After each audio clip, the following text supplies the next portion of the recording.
మరణపు ముళ్ళు పాపము అన్నాడు. మరణపు ముళ్ళు పాపము. పాపముకు ఉన్నటువంటి బలం ఏంటి ఆలోచిస్తే ధర్మశాస్త్రం. ఇది ఉన్నటువంటి విషయాన్ని చెప్తున్నాడు. మరణపు ముళ్ళు ఎక్కడ ఉంది అని ఆలోచిస్తే ధర్మశాస్త్రంలో ఇది ఉన్న విషయాన్ని చెప్తూ ఇంకా ముందుకు చెప్తున్న మాటని, అయినను మన ప్రభువైన యేసుక్రీస్తు మూలముగా మనకు జయము అనుగ్రహించుచున్నాడు. గమనించండి, పాపానికి బలం ఏంటంట? ధర్మశాస్త్రం అని చెప్పాడు. ఈ ధర్మశాస్త్రాన్ని పాటిస్తున్నటువంటి మహానుభావులు క్రీస్తు పూర్వంలో ఎందరో ఉన్నారు. వారందరినీ కూడా దేవుని వైపు మళ్లించాలి, దేవుని వైపు నడిపించాలి అంటే కారకులు కావాలి, నిజమైనటువంటి కారకులు కావాలి. ఆ కారకులు ఎవరు అని ఆలోచిస్తే, అయినను మన ప్రభువైన యేసుక్రీస్తు మూలంగా మనకు జయము, ఆ పాపానికి విముక్తుడు, పాపముని పారదోలేటటువంటి, పాపముని విడిపించేటటువంటి, పాపము నుండి పరిశుద్ధంగా మార్చేటటువంటి విముక్తుడైనటువంటి వ్యక్తి ఎవరంట? ప్రభు అయినటువంటి యేసుక్రీస్తు. పాపం ఎక్కడ ఉందన్నాడు? ధర్మశాస్త్రంలో ఉన్న పాపానికి విరుగుడు, పాపము నుండి విడుదల పొందడానికి, పాపము నుండి విజయాన్ని పొందడానికి ఎవరన్నాడు? ప్రభు అయినటువంటి యేసుక్రీస్తు. పాపము ధర్మశాస్త్రంలో ఉంది, పాపానికి విరుగుడు ప్రభు యేసుక్రీస్తు అని చెప్పాడు. కానీ మన గురించి చెప్పలేదే. నేటి ప్రపంచ ప్రజలందరి గురించి ఏం చెప్పాడు ఆలోచిస్తే కింది మాటలు కనబడుతుంది. స్తోత్రం కలుగును గాక, మహిమ కలుగును గాక. కాగా ఇప్పుడు మనకి చెప్తున్నానమ్మా, వింటున్నారమ్మా? బాగా వినాలి. పాపానికి బలము ధర్మశాస్త్రం అయితే, ఆ ధర్మశాస్త్రంలో ఉన్న పాపానికి విరుగుడు, ఆ పాపం నుండి విజయం పొందుకోవడానికి కారకుడు ఎవరని ఆలోచిస్తే ప్రభు యేసుక్రీస్తు.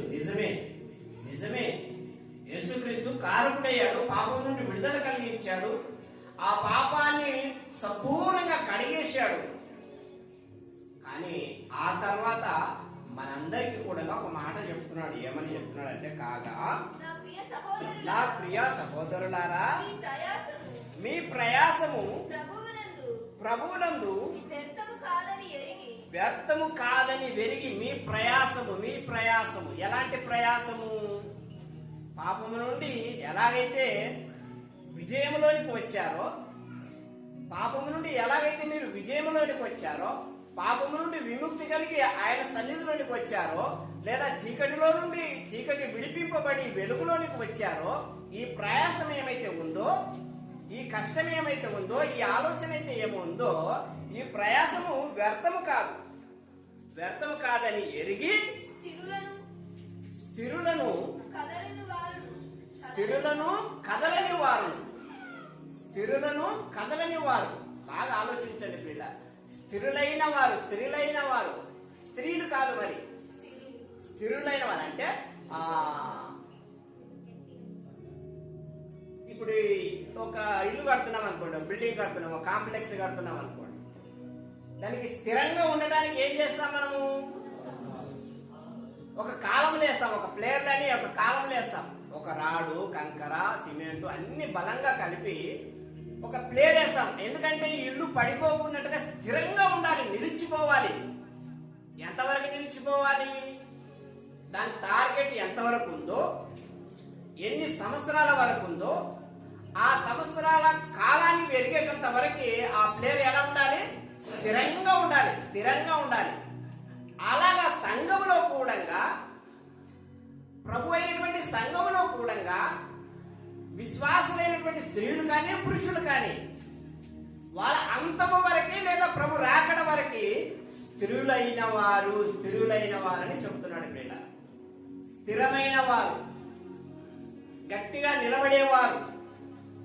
శోధనలు వచ్చినా, కష్టాలు వచ్చినా, బాధలు వచ్చినా, అపాయాలు వచ్చినా, చివరికి వారి కుటుంబాలలో మరణాలు కలిగినా కూడా దేవుని సన్నిధిలో స్థిరమైన వాళ్ళు వారు అంటూ తర్వాత ఏమన్నాడు? కదలని వారు ప్రియుల. భూకంపాలు వచ్చినా, సునామీలు వచ్చినా, సుట్రగాలులు వచ్చినా, వడగాలులు వచ్చినా కానీ కదలని వారు. గమనించండి ప్రియులారా, ప్రపంచంలో మనుషులు నిర్మాణం చేసినటువంటి ఎన్నో భవనాలు గాని, ఎన్నో టవర్సులు గాని కొన్ని సందర్భాలు వచ్చినప్పుడు కదిలిపోతున్నాయి, కూలిపోతున్నాయి, కుప్ప కూలిపోతున్నాయి. కానీ దేవుని సన్నిధిలో, దేవుని నమ్ముకొని ప్రభు సన్నిధిలో స్థిరులైన వారు ఎలా ఉండాలి? కదలక ఉండాలి. ఎలా కదలక ఉండాలి అని ఆలోచిస్తే ప్రియులారా, ఎటు ఏమైనా నాశనమైన కానీ దేవుని మార్గం నుండి, ఆయన సన్నిధిలో నుండి కదలని వారుగా, నిలబడిన వారుగానే నిలిచి ఉండాలని వారి పట్ల దేవుడు ఈ మాటల్ని స్థిరపరిస్తున్నాడు ప్రియులారా. స్థిరపడిస్తున్నాడు. బాగా ఆలోచించాలి. ఈ మాటలు ఎవరికి చెప్తున్నాడు అంటే, స్థిరులైన వారు, కదలని వారు ఎవరికని మనం ఆలోచిస్తే సంఘంలో ఉంటున్నటువంటి విశ్వాసులందరికీ కూడా హెచ్చరికగా చెబుతున్నాడు. ఒకవేళ గాలి వస్తే పడిపోయే వాళ్ళు ఉంటే, ఉల్లిగడ్డ పొట్టులా, ఎల్లిపాయ పొట్టులా, శనగ పొట్టులా ఎగిరిపోయే వాళ్ళు ఉంటే, తౌడు వలె ఒకవేళ కొట్టుకొని పోయే వాళ్ళు ఉంటే ఇలాగా స్థిరులుగా ఉండలేరు. ఎలా అంటే గాలి వచ్చింది, కదిలిపోతున్నారు, కుప్ప కూలిపోతున్నారు. వారి విశ్వాసం ఎలా ఉంటుందని ఆలోచిస్తే, ఉసుక మీద పునాది వేసి ఇల్లు కట్టిన వాని స్థాయిలో ఉండిపోతుంది ప్రియులారా. అందుకే వాక్యమందును దేవుని యందును స్థిరులైన వారు కావాలి. ఆ స్థిరులైన వారు ఎలా ఉండాలంటే కదలక ఉండాలి. దేవుని సన్నిధిలో కదలక ఉండాలి అని తెలియపరుస్తూ, ఇంత మంచి మాటని తెలియపరిచినటువంటి వాక్యాన్ని బట్టి మనం ఆలోచిస్తే 58వ వచనం మరోసారి, కాగా నా ప్రియ సహోదరులారా, మీ ప్రయాసము ప్రభువునందు వ్యర్థము కాదని ఎరిగి స్థిరులను, కదలని వారును ప్రభు కార్యాభియందు ఎప్పటికీ ఆసక్తులునై ఉండుడి అని మీ అందరికీ స్థిరంగా ఉండండి అని తెలియపరిచాడు. ఇంత మంచి మాటలు చెబితే స్థిరంగా ఉండాలి కదా, కదలక ఉండాలి కదా దేవుని సన్నిధిలో అని అనుకుంటే, ఈ కదలక స్థిరులుగా ఉన్నటువంటి విషయాలలో కూడా క్రీస్తు పూర్వము ప్రారంభ శతాబ్దంలో ఒక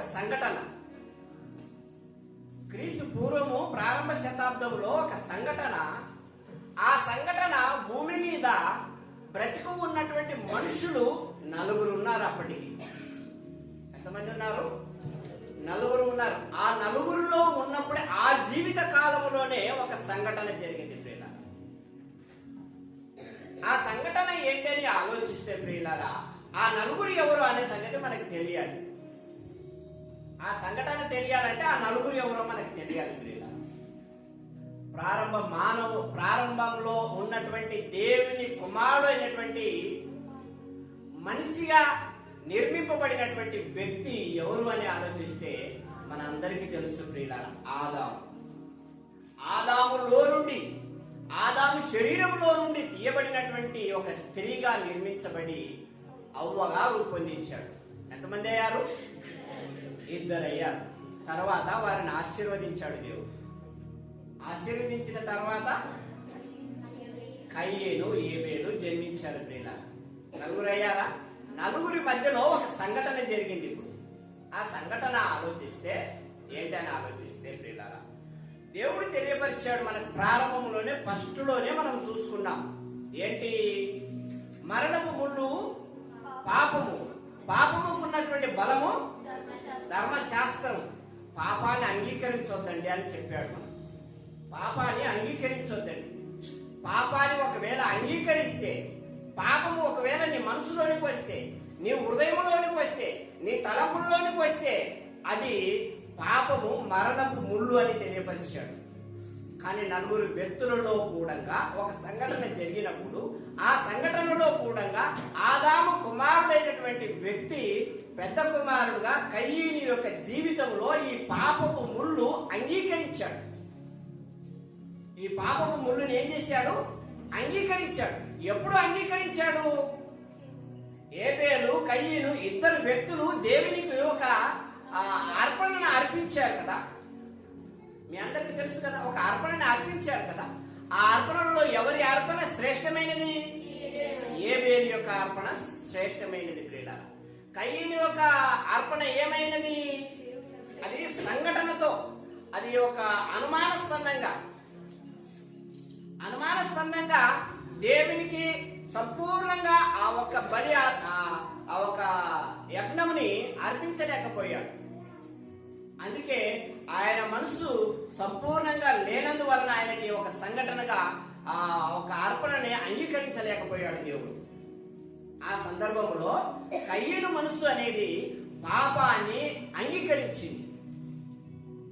కయ్యను మనసు పాపాన్ని అంగీకరించి ఆ పాపాన్ని స్వీకరించిన తర్వాత ఏమయ్యాడు? కయ్యను వలె ప్రవర్తించలేకపోయాడు. ఆదాము కుమారుడైనటువంటి కయ్యను వలె ప్రవర్తించలేకపోయాడు. తల్లిదండ్రులకు లోబడి బ్రతకలేకపోయాడు. సరి అన్నదమ్ముడు కదా అని ఆ ప్రేమ చూపించుకోకున్నట్టుగా పాపాన్ని అంగీకరించి ఆ పాపము ద్వారా నరహత్య చేశాడు.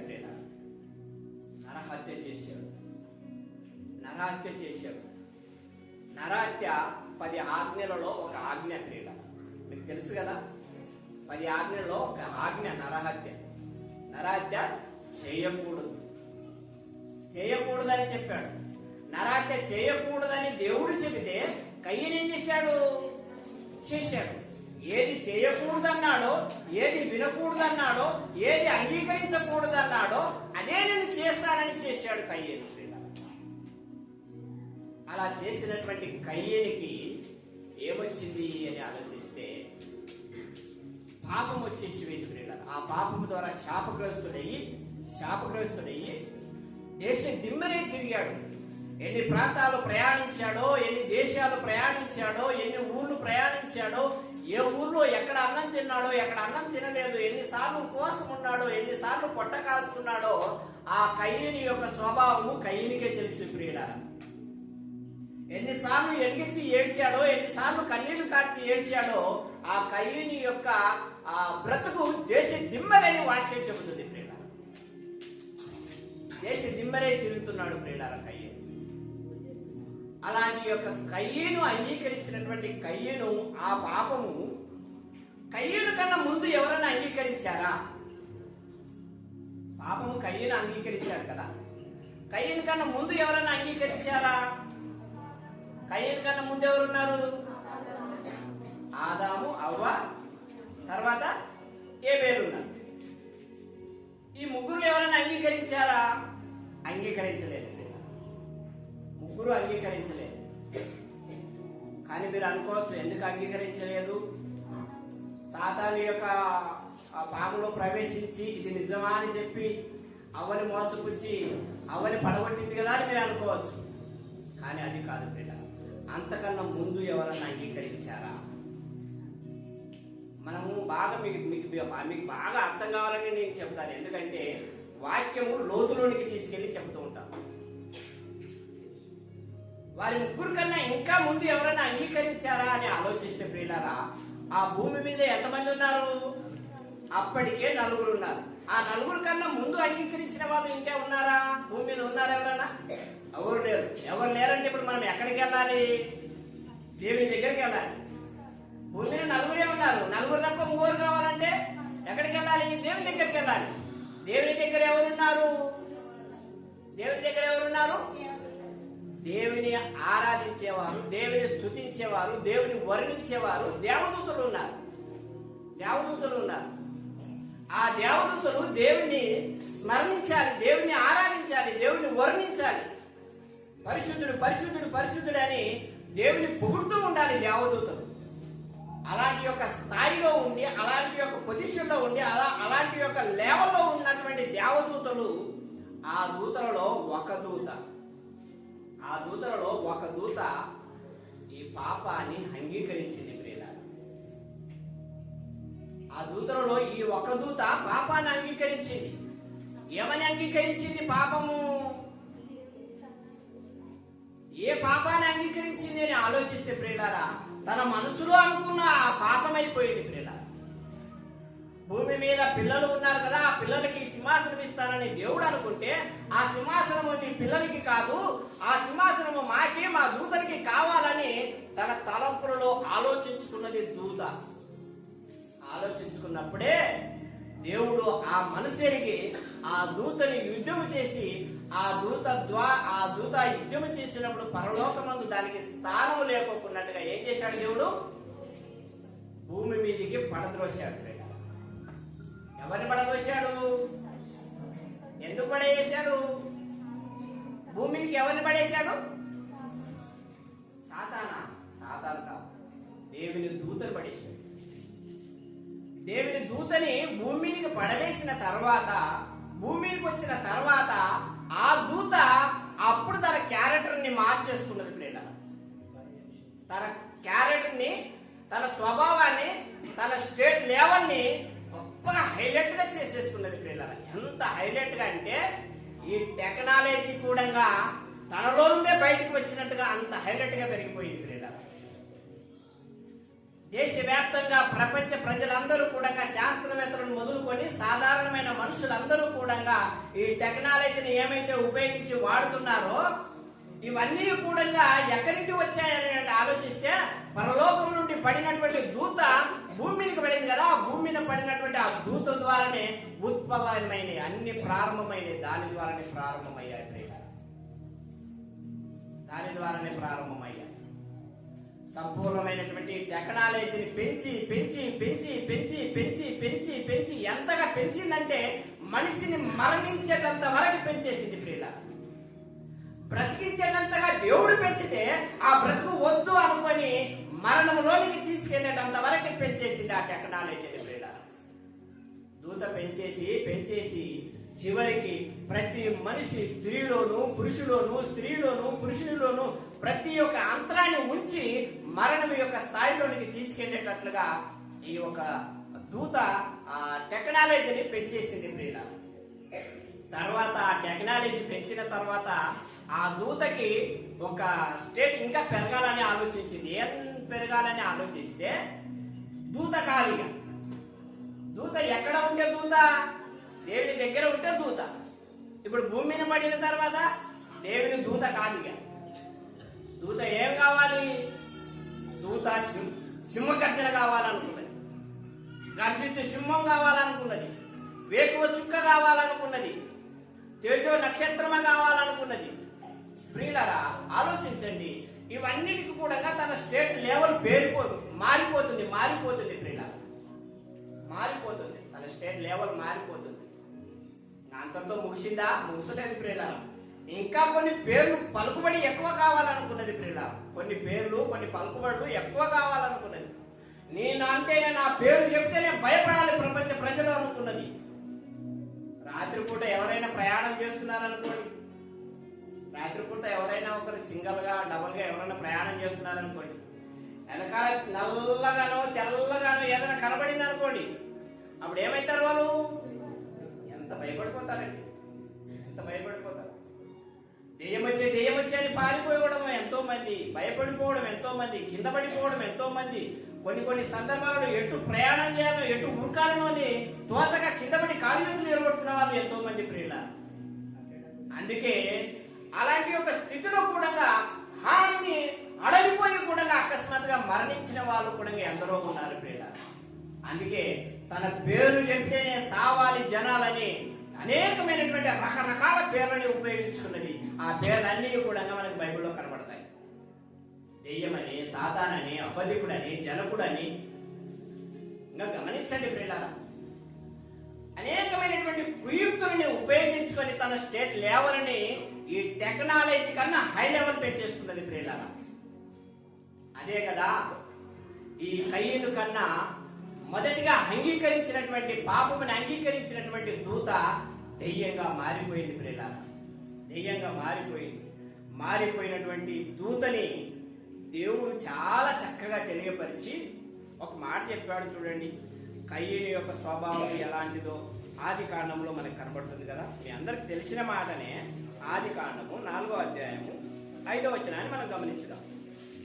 4వ అధ్యాయము 5వ వచనాన్ని మనం గమనించుదాం. ఆది కాండము. కయీనును అతని అర్పణను ఆయన లక్ష్య పెట్టలేదుగా, కాబట్టి కయీను మిక్కిలి కోపము వచ్చి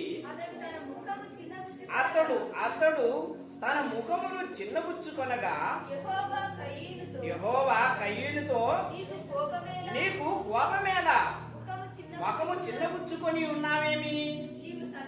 నీవు సత్క్రియ చేసిన ఎడల తల ఎత్తుకోవా, సత్క్రియ చేయని ఎడల వాకిట పాపము పొంచి ఉన్నది. గమనించండి ప్రియులారా, నువ్వు మంచి పని చేస్తే 10 మందిలో తలకాయ ఎత్తుకొని తిరుగుతావు కదా. నువ్వు మంచి గుణలక్షణవంతుడు అయితే, నీ సాక్షి మంచిదైతే, నీ బ్రతుకు మంచిదైతే, నీ కుటుంబం మంచితనంలో ఉంటే, దేవుని సన్నిధిలో ఇంతకుముందు మనం చూసుకున్నాం కదా వాక్యం ఫస్ట్ సారిగా, స్థిరులైన వారు కదలని వారుగా ఉన్నట్టుగా అయితే నువ్వు తల ఎత్తుకొని ఉంటావు కదా, దేవుని యందు తల ఎత్తుకొని నిలబడతావు కదా. ఒకవేళ నీవు సత్క్రియ చేయకపోతే, నీ స్వభావం బాలేకపోతే, నీ బుద్ధి బాలేకపోతే, ఇగో దేవుని దూత పాపముని అంగీకరించి అనేకమైనటువంటి స్టేట్ లెవెల్ గా పెరిగిపోయి ఈ లోకంలో ఎంతగానో పెరిగిపోయిందో, ఒకవేళ నీవు అలాంటి వాడవైతే పాపము నీ ముందే పొంచి ఉన్నదయ్యా. నీ వాకిట పొంచి ఉన్నది, నీ కళ్ళ ముందే పాపం పొంచి ఉన్నది. ఈ పాపము ద్వారా నువ్వేమైపోతావు? తలకాయ కింద పడిపోతుంది, నీ క్యారెక్టర్ కింద పడిపోతుంది. నీ క్యారెక్టర్ కిందకి ఎంత తగ్గుతుందో, ఎంత పర్సెంటేజ్ నీకు డౌన్ అవుతుందో, సాతాను యొక్క పర్సెంటేజ్ ఇదిగో ఒక్కొక్కటిగా పెరుగుతూనే ఉంటుంది ప్రియులారా, పెరుగుతూనే ఉంటుంది. గమనించండి ప్రియులారా. అందుకే కయీను చేసినటువంటి స్వభావం ఎలాంటిదంటే, పాపము తన ముందు పెట్టుకున్నాడు ప్రియులారా, పాపము తన ముందు పెట్టుకున్నాడు. కానీ దేవుడు మనందరికీ కూడా ఒక మంచి మాటను చెప్పాడు. ఏమని ఆలోచిస్తే, దూత ఎప్పుడైతే పాపమును అంగీకరించి ప్రజలను మోసపుచ్చడానికి భూమి మీదకి వచ్చి అనేకమైనటువంటి పేర్లను పెట్టుకొని టెక్నాలజీని పెంచేసి కూడా సమాజాన్ని సంహరించుకుంటూ సమాజం అంతటిని కూడా మరణంలోనికి తీసుకెళ్తూ జనముని ఎలాగైతే నాశనం లేపుతుందో అలాగా జాగ్రత్తగా ఉండటానికి, అలా చేయకోకుండా విశ్వాసులైన వారు మీరుగా జాగ్రత్తగా ఉండటానికి మన అందరికీ కూడా చాలా మంచి మాటలని చెబుతూ వచ్చాడు ప్రియులారా, చాలా మంచి మాటలని చెబుతూ వచ్చాడు. అవి ఏంటని మనం ఆలోచిస్తే, రోమీయులకు రాసినటువంటి పత్రికలో, రోమీయులకు రాసినటువంటి పుస్తకంలో 7వ అధ్యాయము 8వ వచనాన్ని మనం ఒకసారి చదువుకుందాం.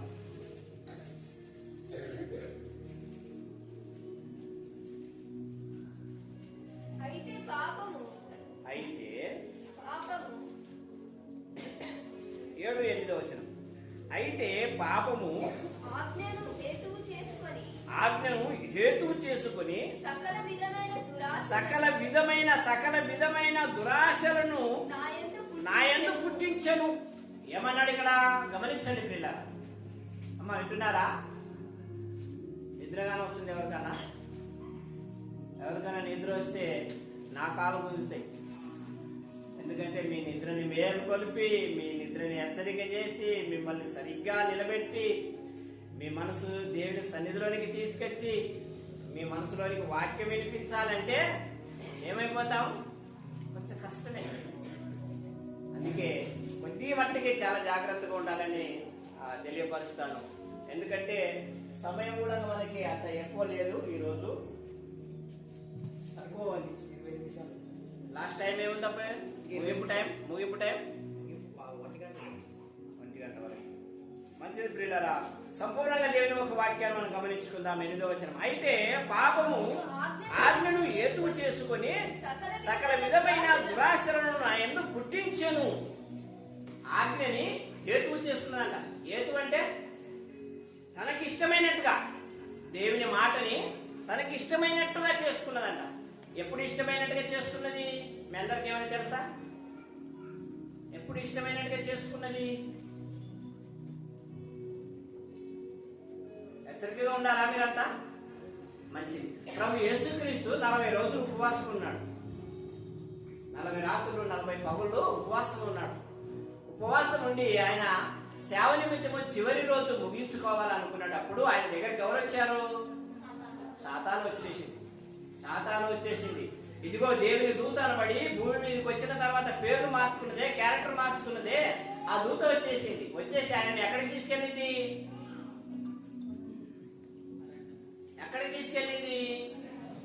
గమనించండి ప్రియులారా, ఆహారం దగ్గరికి తీసుకెళ్ళింది. రాయిని పట్టుకొని నువ్వు అన్నంగా మార్చేసుకుని రొట్టెగా మార్చేసుకుని తినవచ్చు కదా అని చెప్పేసి. తర్వాత యేసుక్రీస్తు లొక్కలేదు ప్రియులారా. అక్కడి నుండి ఎక్కడికి తీసుకెళ్ళింది? పెద్ద కొండ మీదకి తీసుకెళ్ళింది.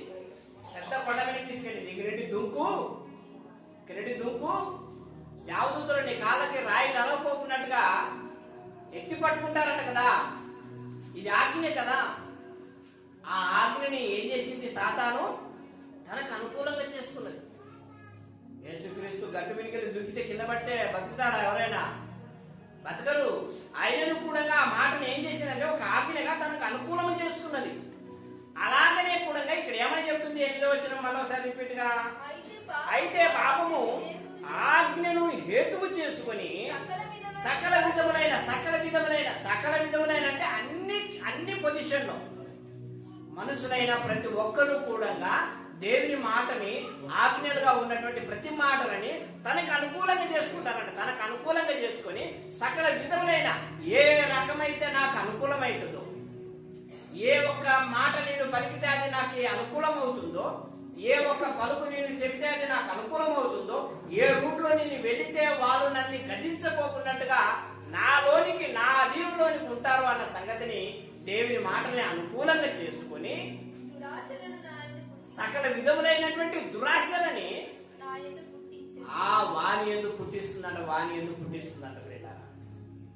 ఈ దురాశలకి లోబడటానికి, సకల విధములైనటువంటి దేవుని మాటల్ని అనుకూలము చేసుకోవటానికి విశ్వాసులు అనబడిన వారు, ప్రభు భోజనములో పాలి భాగస్వాములైతున్న వారు, లేదా బాప్తిసము తీసుకొని రక్షణ పొందినటువంటి ప్రతి ఒక్కరూ కూడా ఇలాంటి యొక్క దురాశలని ప్రేమించడానికేనా మీరు ప్రభు భోజనం తీసుకోవడం? సకల విధములైనటువంటి దురాశలలో పడిపోవడానికైనా ప్రభు భోజనంలో పాలి భాగస్వాములవడం? దేవుని మాటల్ని తనకు అనుకూలంగా చేసుకోవడానికైనా మీరు బాప్తిసం తీసుకున్నది? లేదు. అలా కాదు ప్రియులారా. ఒకవేళ మీరు అలా అనుకుంటే అది తప్పు, ముమ్మాటికి తప్పు. అది దేవుని మాట స్థిరులుగా ఉండవలసిన వాళ్ళు, కనలని వారుగా ఉండవలసిన వాళ్ళు, ఏది ఏమైనా కష్టమైన, పాపమైన, రోగమైన, ఆపదైన, అనువైన ఏది సంభవించినా కానీ దేవుని మాట నాకు అనుకూలంగా చేసుకొని నేను ప్రవర్తించను, దేవుని మాటగా నేను అర్థం చేసుకొని ఆయనను మహిమపడించేటట్లుగా నేను బ్రతుకుతానని ఒక నిజమైనటువంటి ఒక బాప్తిసము తీసుకున్న విశ్వాసుడిగా నీవు నిలబడితేనే, నీవు నిజమైన బాప్తిసము పొందుకున్న ఒక విశ్వాసుడిగా నిలబడితేనే, స్త్రీలు కానీ పురుషులు కానీ నిలబడితేనే ప్రభు భోజనంలో పాలు పొందినా అది యోగ్యము, అది ఒక విలువ. అవును ప్రియులారా, అలాంటి వారికి ఇది తగింది.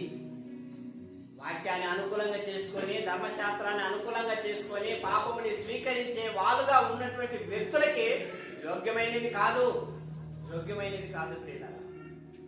అలాగనే చెప్తూ ఇంకో మంచి మాటని చెప్పాడు చూడండి ప్రియులారా. యోహాను రాసినటువంటి సువార్త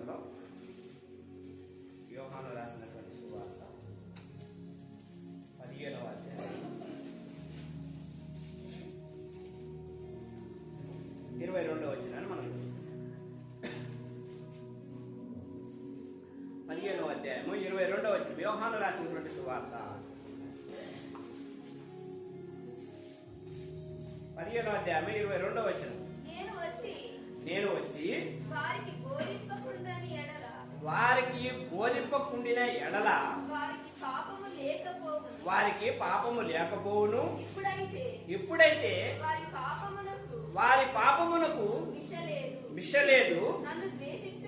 నన్ను ద్వేషించువాడు నా తండ్రిని కూడా ద్వేషించుచున్నాడు.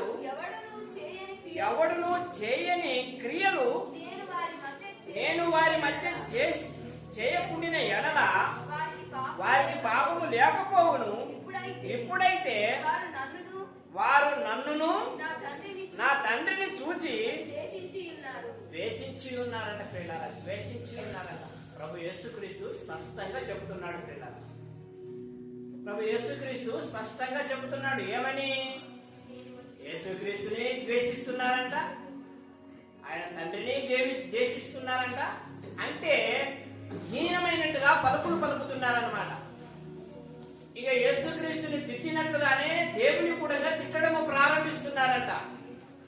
ఎలా ప్రారంభిస్తున్నారని ఆలోచిస్తే ప్రియులారా, ఏంటయ్యా మేము ఫస్ట్ ప్రారంభంలో అన్నులుగా ఉన్నప్పుడు ఇలాంటి మాటలు మాకు చెప్పలేదు కదా, మేము ప్రభువును నమ్ముకొని బాప్తిస్మం తీసుకున్న తర్వాత సంఘంలోనికి వచ్చిన తర్వాత ఇన్ని కండిషన్లు ఇన్ని రూల్స్ మాకు పెడతారా, ఇంత చక్కగా మీరు బ్రతకాలని మాకు కండిషన్లు పెడతారా అని ఈ కండిషన్లకి తట్టుకోలేపక, ఈ రూల్స్ తట్టుకోలేపక, ఈ నీతికి తట్టుకోలేపక, ఈ భక్తికి తట్టుకోలేపక మా ఇష్ట ప్రకారంగా మేము బ్రతుకుతాము, మాకు వచ్చిన మా మనసు వచ్చినట్టుగా మేము జీవిస్తాము, మాకంటూ పెద్దలు ఎవరు, మాకంటూ అధికారులు ఎవరు, మాకంటూ సంఘ నాయకులు ఎవరు, సంఘ సేవకులు ఎవరని తిరస్కరించి ప్రభుని కూడా దూషిస్తున్నారు ప్రియులారా. ఎందుకంటే ఆయన భక్తిలో బ్రతకడము, ఆయన నీతిలో నడవడము, ఆయన చెప్పిన మాట ప్రకారంగా జీవించడము వీళ్ళకి అసభ్యకరంగా అయిపోయింది ప్రియులారా. వారికి అది ఇతకలేకపోయింది, అది వారికి సహింపలేకపోయింది ప్రియులారా. అందుకే వారు అందరూ కూడా ఏం చేశారంట, ప్రభు యేసుక్రీస్తుని దూషించారు, తర్వాత దేవుని కూడా దూషించడము చేస్తున్నారు ప్రియులారా. అలా చేయకూడదు. ఎందుకే? మీకోసమయ్యా, మీకోసమే ప్రభు యేసుక్రీస్తు ఈ లోకానికి వచ్చాడు. ఆయన పరిశుద్ధ లోకాన్ని విడిచిపెట్టి, నిత్యమైన లోకాన్ని విడిచిపెట్టి, ఆకలి దప్పులు లేని, ఎండలు వానలు లేనటువంటి ఒక సమృద్ధి అయినటువంటి లోకాన్ని విడిచిపెట్టి మనందరి కోసమే కదయా ఈ భూమికి వచ్చాడు. ఈ భూమికి వచ్చినటువంటి ప్రభు యేసుక్రీస్తుని ఈ లోకమైనటువంటి ప్రజలందరూ కూడా సరి అయిన స్థాయిలో ఆయన అర్థం చేసుకోలేపక ఏం చేశారని ఆలోచిస్తే ప్రియులారా, ఆయనని శిలువ మీద వేసి కొట్టేశారు ప్రియులారా, శిలువ వేసి చంపేశారు ప్రియులారా. మనందరి కోసమే కదా ఆయన శిలువ మీద చనిపోయి, మనందరి కోసమే కదా ఆయన కొరడా దెబ్బలు తిని, మనందరి కోసమే కదా ఆయన రక్తంలో చిందించి ప్రియులారా, అవన్నీ కూడా ఆ ప్రభు యేసుక్రీస్తు కష్టపడితే, శ్రమ పడితే, ప్రభు యేసుక్రీస్తు మన పాపముల నిమిత్తమై సమస్తము ఆయన మోసుకుని శిలువ మీద మరణించి సమాధి చేయబడి తిరిగి లేచి సజీవుడయ్యాడు కదా. ఎవరి కోసమయ్యా ఇదంతా అని ఆలోచిస్తే మనందరి కోసమే ప్రియులారా, నేటి ప్రపంచం కోసమే ప్రియులారా. కానీ ఈ ప్రపంచం ఏం చేసింది? ఆయనని అర్థం చేసుకోలేకపోయింది ప్రియులారా, అర్థం చేసుకోలేకపోయింది. అర్థం చేసుకోక ఆయననే దూషించడము ప్రారంభించారు, ఆయననే గద్దించడము ప్రారంభించారు. కానీ ఎంత గద్దించినా, ఎంత దూషించినా, ఎంత తిట్టినా, ఎంత వెలివేసినా మనందరి కోసం ఒక మంచి మాట చెప్పాడు చూడండి ప్రియులారా. ఎందుకంటే ఆయన యందు స్థిరులైన వారు, కదలని వారి కోసం ఒక మంచి మాట చెబుతున్నాడు.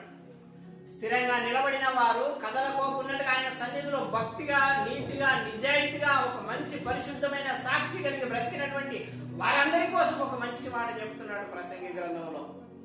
ప్రసంగి గ్రంథం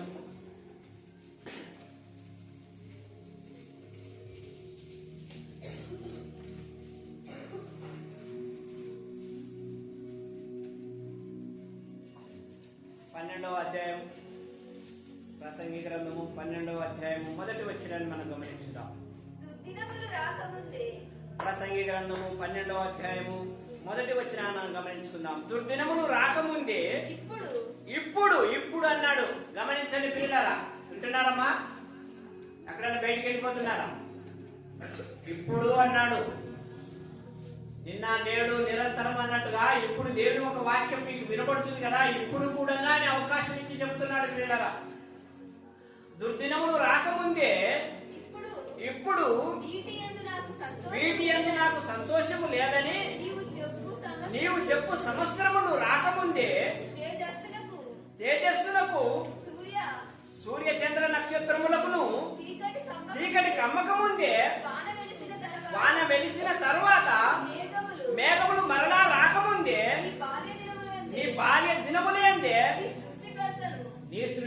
సృష్టికర్తను, నిన్ను సృష్టించినటువంటి నీ సృష్టికర్తను, నిన్ను పుట్టించినటువంటి నీ దేవుడును, ఇదిగో నీకు రక్షణ కలిగించినటువంటి నీ దేవుడును, ఇదిగో నిన్ను ఆహ్వానించి ఆయన లోకానికి పిలుస్తున్నటువంటి నీ దేవుడును, ప్రయాసపడి సమస్త జనులారా నా దగ్గరికి రాండి మీకు విశ్రాంతి ఇస్తానని పిలుస్తున్నటువంటి నీ దేవుడును నువ్వేం చేయాలంట? నీ బాల్య దినములు యందే నీ సృష్టికర్తను స్మరణకు తెచ్చుకొను. అవునయ్యా, నిజమే కదా. జీవం ఇచ్చాడు, బ్రతుకునిచ్చాడు, ఆహారం ఇచ్చాడు, బ్రతకడానికి ఇన్ని రోజుల ఆయుష్ కాలాన్ని ఇచ్చాడు కదా. ఇన్ని రోజులు నీవు కమ్మగా తిని సుఖంగా బ్రతుకుతున్నావంటే ఆయన కృపనే కదా నీకు ఇచ్చింది, ఆయన ఆయుష్ కాలమే కదా నీకు ఇచ్చింది. ఆయన నీకు భూమి మీద ఆయన ఆయుష్ కాలాన్ని ఇచ్చి నీకు నిన్ను భూమి మీద బ్రతకడానికి ఆయన చలించాడు కదా. అందుకోసమే కదయ్యా, అందుకోసమే కదా. అందుకే మీ అందరికి ఇంత బ్రతికిచ్చినటువంటి దేవుడు, మనందరికి ఇంత జీవం ఇచ్చినటువంటి దేవుడు మనల్ని ఏమంటున్నాడంటే, నీ బాల్య దినములే అందే నీ సృష్టికర్తను స్మరణకు తెచ్చుకో, జ్ఞాపకం చేసుకో అంటున్నాడు. మన వయసు ఉన్నప్పుడే, మనం యవనములో ఉన్నప్పుడే ఆయన మాటల్ని పాటించడానికి, ఆయన మాటల్ని అంగీకరించడానికి, ఆయన మాటల్ని మనము నిజాయితీగా బ్రతకటానికి, ఆయన యందు స్థిరులై ఉండటానికి స్మరణ తెచ్చుకోమని చెప్తున్నాడు ప్రియులారా. అవును ప్రియులారా, ఎందుకంటే మంచి యవనస్తులే పాపంలో పడిపోవడానికి కారణం. బలమైనటువంటి కయ్యూను మంచి యవనస్తులుగా ఉన్నప్పుడే కదా పాపాన్ని కళ్ళ ముందు పెట్టుకున్నాడు, వచ్చుకున్నది. ఆ పాపం ఉందని హెచ్చరికగా పడలేకపోయాడు. అవును ప్రియులారా, అందుకే మనము కూడా ఆయన సన్నిధిలో కూడా బలవంతులుగా, ఒక యవనస్తులుగా, ఒక మంచి వ్యక్తులుగా ఉన్నప్పుడే ఆయనని స్మరణకి తెచ్చుకోవాలి.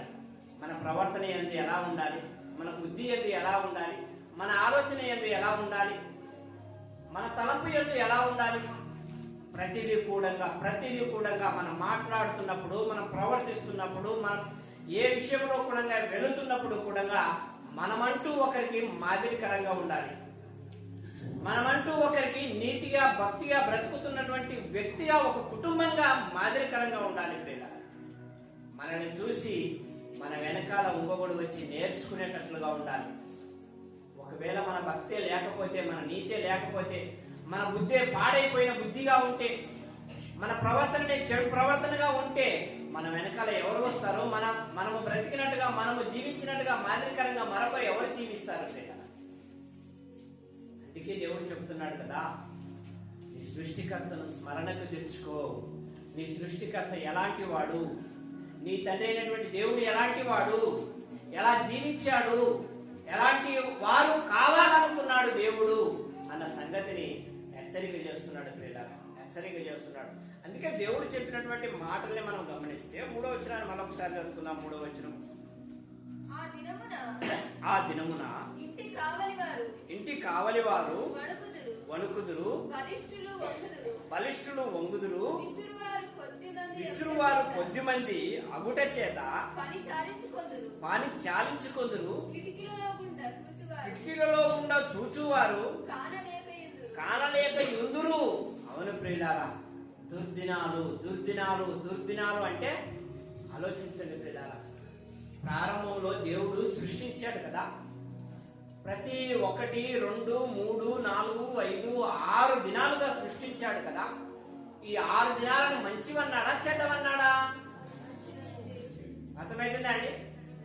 6 దినాలలో 1 దినమన్నా చెడ్డదన్నాడా? ఏ దినం చెడ్డదన్నాడు? ఏ దినాన్ని చెడ్డదనలేదు. కానీ ఇక్కడికి వచ్చేసరికల్లా దుర్దినములు అంటున్నాడు ప్రియులారా. ఆ దినాలు మంచి దినాలు అన్నాడు, ఇక్కడికి వచ్చేసరికల్లా చెడ్డ దినాలు అంటున్నాడు, దుర్దినములు అంటున్నాడు. అంటే ఆ దినాలు మంచి దినాలైనప్పుడు ఈ దినాలు చెడ్డ దినాలా? కాదు ప్రియులారా. ఇందులో మర్మము దాగి ఉన్నది. ఎలాంటి మర్మము దాగి ఉన్నదంటే, ఆ దినాలలో గౌరవం కలిగి బ్రతికేటటువంటి దినాలు, దేవుని ఇష్ట ప్రకారంగా బ్రతికేటటువంటి దినాలు. కానీ ఈ దినాలకు వచ్చేసరికల్లా విశ్వాసులుగా బ్రతికే దినాలు కాదు. లోకములో ఉంటున్నటువంటి ప్రజలందరూ కూడా మంచితనంగా బ్రతికేటటువంటి దినాలు కావు పిల్లలు. ఫర్ ఎగ్జాంపుల్ గా ఒక ఉదాహరణగా మీకు చెప్పి ముగింపులోనికి వెళ్ళిపోతాను. ఒక 10 లేదా ఒక 15, 20 సంవత్సరాల క్రితం ఆలోచిస్తే, ఒక 10 లేదా 20 సంవత్సరాల క్రితం ఆలోచిస్తే స్త్రీలు కానీ పురుషులు కానీ ఎలాంటి యొక్క సంస్కారంగా బ్రతికేవారు ఆలోచిస్తే పిల్లలా, మంచి గుణలక్షణాలు కలిగి, మంచి వస్త్రాలు కలిగి, మంచి పద్ధతిగా బ్రతికేవారు పిల్లలు. పెద్దవాళ్ళు వస్తున్నారంటే లేచి నిలబడేవాళ్ళు, కింద కూర్చునేవాళ్ళు, గౌరవంగా ఇచ్చి బ్రతికేవాళ్ళు పిల్లలు. కానీ ఇప్పుడు దినాల్లో ఒకసారి ఆలోచించండి, ఎలా బ్రతుకుతున్నారు? భర్త వస్తున్నాడు, బయటికి పోయి భర్త లేదా వ్యాపారానికి పోయి లేదా ఉద్యోగానికి పోయి లేదా ఆఫీస్కి పోయి భర్త ఇంటికి వస్తున్నాడు అనుకోండి, భార్య ఎక్కడ ఉంటుంది? భార్య ఎక్కడ ఉంటుంది? కుర్చీ మీద కూర్చుంటుంది. కుర్చీల మీద కూర్చొని, అదిగో టేబుల్ మీద నీళ్ళు ఉన్నాయి చూడు, తీసుకొని తాగు, ఆడ కూర్చోడు, అది తొట్టి అనే ముఖం కడుకోపో, బాత్రూంలోకి వెళ్ళి స్నానం చేయి అని ఎక్కడుండి చెప్తుంది? కుర్చీ మీద కూర్చొని చెప్తుంది. అప్పుడు కాలం వాళ్ళు ఎలా ఉండేవాళ్ళు? భర్త బయటికి పోయి ఇంటికి వస్తే చెంబు నిండా నీళ్ళు ఇచ్చేవాళ్ళు, సంస్కారంగా నిలబడేవాళ్ళు, లేదా ఒక బకెట్ తీసుకుపోయి బయట పెట్టి స్నానం చేయించేవాళ్ళు, వీపు రుద్దేవారు. ఇప్పుడు కాలంలో వీపు రుద్దేవాళ్ళు కరువైపోయారు. అందుకే దేవుడు ఏమన్నాడంటే, ఆ దినాలు కాదు, ఈ దినాలు దుర్దినాలు అయిపోయాయి. ఇది సంస్కారం లేని దినాలుగా మారిపోతున్నాయి. దేవునికి ఇష్టమైన దినాలుగా ఉండలేకపోతున్నారు పిల్లలు. అందుకే చాలా మంది పురుషులు ఇంటి దగ్గర స్నానాలు మానేశారు. చాలా మంది పురుషులు ఇంటి దగ్గర స్నానాలే మానేశారు. యా గుంతలోనో, యా వాగులోనో, యా చెరువులోనో, యా సముద్రంలోనో పోవడం, దుక్కడం, రావడం. ఇది ఈ దినాలు వచ్చాయి పిల్లలు. ఈ దినాలు ఎలాంటి దినాలంటే సంస్కారం లేని దినాలుగా మారిపోతున్నాయి, భక్తి లేని దినాలుగా మారిపోతున్నాయి పిల్లలు. ఇలాంటి దినాలని ఏమనాలి? దేవుడు ఏమనాలి ఇలాంటి దినాలని?